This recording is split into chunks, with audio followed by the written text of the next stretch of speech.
ભગવાનને વિડીયો પહેરાવી રહ્યા છે. પ્રસાદીની થઈ જાય પછી આપણે મમ્મી ને ભાભી પહેરવાનું શરૂ કરશે.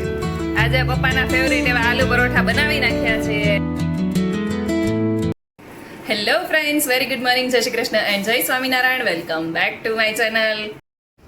આજે તો તડકો એટલો છે ને, કોઈ કહે નહીં કે 2 દિવસથી વરસાદ પડતો હતો થોડો. જોકે થોડો વરસાદ પડતો હતો. આજે વાદળા પણ છે, કદાચ વરસાદ પડે તો નક્કી ના કહેવાય, પણ એમ વરસાદના વાદળા હોય એવું તો લાગતું નથી. બાકી જો તડકો ફૂલ છે. અહીંયા આપણી ચા ઉકળી રહી છે અને ભાખરી થઈ રહી છે. ચાલો બનાવીને ખાઈ લઈએ. ગુજરાતીઓને સવારમાં ચા અને ભાખરી જ જોઈએ. બાકી બધા ઇડલી સાંભાર, ઢોસા, મેંદુવડા, સેન્ડવીચ આ તે બધું ખાતા હશે, પરંતુ આપણે તો ભાખરી જ જોઈએ. કોણ ગુજરાતી છે ને સવારમાં ભાખરી ખાય છે કોમેન્ટ કરીને કહેજો.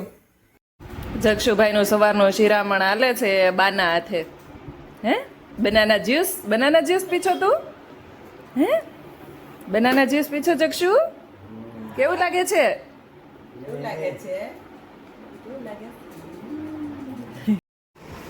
આપણે ગઈકાલે ગયા હતા તો આ ચાદર લઈ આવ્યા છીએ.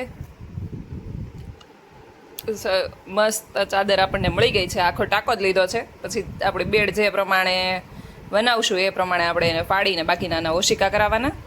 તો આખી ચાદર આ રીતની છે. અને આ આપણે ઢોસાની જે લોઢી લીધી છે એમાં ઢોસા ઉખાડવા માટે એકદમ જો જક્ષુભાઈ અહીંયા ડૉક્ટર બનીને આવી ગયા છે. મમ્મી ભગવાનને વિડીયો પહેરાવી રહ્યા છે.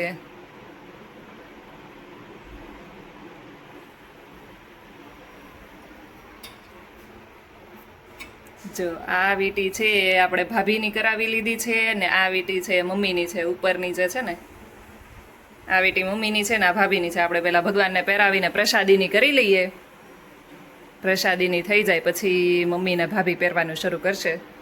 ભાભી તો હવે જ્યારે આવશે ત્યારે એને વીટી રિયલમાં જોવા મળશે. જો મસ્ત મજાની કરાવી લીધી છે. અને મમ્મીની કવડા ટાઈપની છે, ડાયમંડવાળી, અને ભાભીની પણ ડાયમંડવાળી જ છે. ટોર્ચ કરીને બતાવું. સરસ મજાની.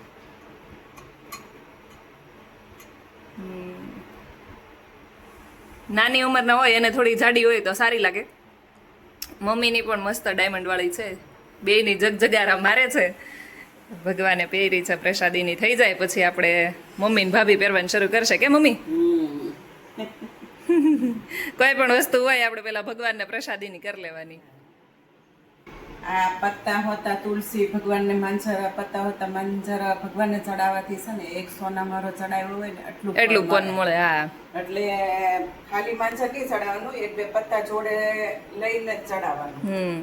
અને આપણે કઈક ગણપતિ બાપાને એવું હોય ને કે ગણેશ ચતુર્થી દિવસે એક દિવસ જ તુલસી પત્ર આપણે ચડાવીએ. પછી તુલસી નહીં, ગણપતિને ખાલી ધરો જ ચડાવવાનો. હા, એટલે ઈ કઈક ગણપતિજીને ન ચડાવાય એવું કઈક હતું. ગણપતિને તુલસીને જ ચડાવતા. હા, બાકી લક્ષ્મી નારાયણ ને તો તુલસી ચડાવાય, કેમ કે લક્ષ્મીજીનું જ પ્રતીક છે. એટલે લક્ષ્મી ભગવાનને ચડે. વિષ્ણુ ભગવાનની મૂર્તિ છે ને એટલે એમને ચડે. એને તો એના પત્ની જ ગણાય એટલે એને ચડે. અને આપણે ઘનશ્યામ મહારાજને ચડે. જો મમ્મીએ પ્રસાદીની લક્ષ્મી નારાયણને પહેરાવી દીધી હતી હમણાં વિડીયોમાં, તમે જોઈ હશે હમણાં થોડીક વાર પહેલા. મમ્મીને અને પપ્પાને ફાલુદાનું આઈસ્ક્રીમ બહુ ભાવ્યું હતું, એટલે ફાલુદો બનાવવાનો તો ટાઈમ નથી રહ્યો. બાકી આપણે એવું વિચાર્યું હતું કે અડધા પેકેટનો આપણે ફાલુદાનું આઈસ્ક્રીમ બનાવીશું અને અડધા પેકેટનો આપણે ફાલુદા બનાવીને પીવડાવીશું. કેમ કે પપ્પા તો કદાચ અમે લોકો આવ્યા હોય ત્યારે લાવ્યા હોય તો પીતા હોય, પણ મમ્મીએ 1 વર્ષથી, જો કે કેટલા વર્ષથી, લગભગ મારા મેરેજ થયા ને તો 6 વર્ષથી બહારનું ખાવાનું મૂકી દીધું છે ને 1-2 વર્ષથી બહારનું આઈસ્ક્રીમ કે કંઈ પણ દૂધવાળી આઈટમ કે કંઈ પણ હોય ને તો એ પીવાનું કે મૂકી દીધું છે. એટલે કોકો કે ફાલુદા કે એ બધું પીવાનું ના થતું હોય તો મેં એવું વિચાર્યું હતું કે આપણે ફાલુદા બનાવીને પીવડાવીશું. કેમ કે છેલ્લા 1-1.5 વર્ષથી એમણે એ પણ કોકો કે આઈસ્ક્રીમ કે એવું કંઈ ખાધું નહીં હોય, તો આપણે એવું વિચાર્યું હતું. પણ ફાલુદા કરવાનો કંઈ ટાઈમ નથી રહ્યો અને હવે પીવાનો કંઈ મૂડ પણ નથી. પણ આઈસ્ક્રીમ પપ્પાને અને મમ્મીને બહુ ભાવ્યું છે, તો આપણે ફરીથી પાછું બનાવી લઈએ. ચાલો, આપણે આ હાફ પેકેટ ફાલુદાનું પડ્યું હતું પ્રીમિક્સ, તો એમાંથી બેટરને આપણે ઉકાળી લીધું છે. અને પપ્પાને એમ હતું કે થોડુંક વધારે તકમરી આવે ને તો વધારે મજા આવે, એટલે અમે એક્સ્ટ્રા તકમરી આની અંદર એડ કર્યા છે. બાકી પેકેટમાં આવે પણ એમાં ઓછા આવે. તો આપણે ઘરે તકમરિયા થોડાક પડ્યા હતા એ એડ કરી દીધા છે ને બેટર એકદમ ઠંડુ થઈ ગયું છે. તો ચાલો હવે આને ફ્રીઝ કરી દઈએ. આજે આપણો અહીંયા લાસ્ટ ડે છે. કાલે સવારે આપણે નીકળી જવાના છીએ, એટલે આજના દિવસમાં જે કંઈ પણ થોડું ઘણું લેવાનું હશે એ આપણે લેવાનું પતાવી દઈશું, કેમ કે કાલ સવારે વહેલા જ નીકળી જવાના છીએ, એટલે બપોર સુધીમાં ત્યાં પહોંચી જઈએ. દબાવીને પછી છોડ દેવાનું. છોડ દે હાથ છોડ દે. એ કેવું પડ્યું? હાલ પાછું કર. હા છોડ દેવાનું. કર. અરે ગીરા કરતા હા પછી છોડ દેવાનું. છોડ દે.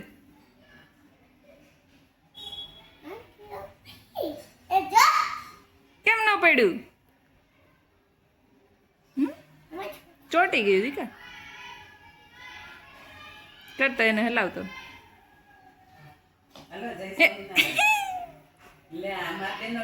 ચાલો તો ભગવાનને થાળ જમાડી લઈએ. રોટલી, ચોળીનું શાક, રસ. જમો રે પ્રભુ, થાળ જમો. અને અહીંયા બીજી બાજુ જો જક્ષુભાઈને હોમવર્ક કરાવવા માટે પપ્પા બેસી ગયા છે. આજે છેલ્લું પેજ છે. પછી તો બીજી બુકમાં કરવાનું છે, જે બુક અમે અત્યારે લાવ્યા નથી, તો હવે ઘરે જઈને પછી બીજું બાકીનું હોમવર્ક થશે. અત્યારે બનાવવાના છીએ આલુ પરોઠા. તો એના માટે મમ્મીએ જો રોટલીનો લોટ બાંધી દીધો છે અને બટેકાનો મસાલો કરી દીધો છે, તો આપણે અત્યારે બનાવવાના છીએ. તો ચલો આલુ પરોઠા બનાવી લઈએ. અને થોડું આપણે પરમ દિવસે ઇડલી સાંભાર કર્યા હતા, તો એનું ઢોસાનું બેટર આપણે પડ્યું છે. તો લોખંડની લોઢીમાં આપણે ઢોસાના પેપર ઉતારવાના છીએ. ફર્સ્ટ ટાઈમ ટ્રાય કરાવીએ કેવાક બને છે. જક્ષુભાઈ શું ખાવાનું છે? આલુ પરોઠા કે આજે પપ્પાના ફેવરેટ એવા આલુ પરોઠા બનાવી નાખ્યા છે. હે પપ્પા? મેં કીધું કે લાય પપ્પા આલુ પરોઠા ભાવે છે ને તો બનાવી નાખી. અને થોડુંક ઢોસાનું બેટર પડ્યું છે ને, તો એમાંથી આપણે મૈસૂર પેપર નહીં, ઓલા ક્રિસ્પી પેપર આવે ને એ બનાવવાના છે. હે જક્ષુ, તને બહુ ભાવે છે ને? હા ઢોસા તો બહુ ભાવે. 10:30 થઈ ગયા છે અને અહીંયા આપણું આઈસ્ક્રીમ બીટ થઈ ગયું છે. જો એક બાટલીમાંથી આટલું બધું બન્યું છે. તો ચાલો હવે એને ડબ્બાની અંદર ટ્રાન્સફર કરી દઈએ અને જમાવવા માટે મૂકી દઈએ. મારા સાસુ પણ બહારનું નથી ખાતા અને મારા મમ્મી પણ બહારનું નથી ખાતા. તો આપણે ગામડે ગયા હતા ને ત્યારે 1 લીટર દૂધનું આઈસ્ક્રીમ મારા સાસુ માટે પણ બનાવતા આવ્યા હતા, કે એ બહારનું નથી ખાતા, તો એને પણ થોડા દિવસ ચાલે, ઉનાળો હતો એટલે. અને મારા મમ્મીને એને પણ આ ફાલુદા આઈસ્ક્રીમ બહુ ભાવ્યું છે, તો આપણે આજે એ પણ બનાવી દીધું છે અને અત્યારે જમાવવા માટે મૂકી દઈએ, એટલે કાલે ખાઈ શકાય. એક આખો ડબ્બો ભરીને આપણું આઈસ્ક્રીમ બનીને રેડી છે. તો ચાલો હવે એને મૂકી દઈએ ફ્રીજમાં.